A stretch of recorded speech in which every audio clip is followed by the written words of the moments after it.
क्या कहूँ,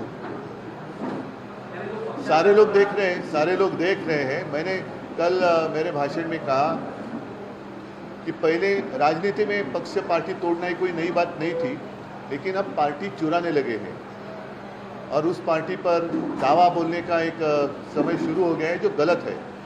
जैसे मेरे पार्टी के बारे में शिवसेना, ये नाम मेरे पिताजी ने, मेरे दादाजी ने दिया था, वो नाम तो मैं किसी को लेने नहीं दूंगा।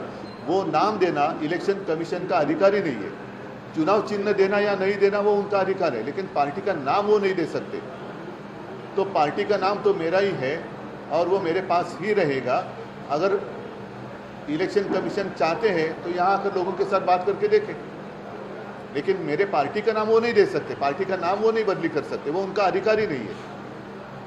इलेक्शन कमीशन या कमिश्नर चुनाव के दरमियान जितनी सारी बातें हम नियमों का पालन कर रहे हैं नहीं कर रहे, वो सारी बातें देखना उनका काम है।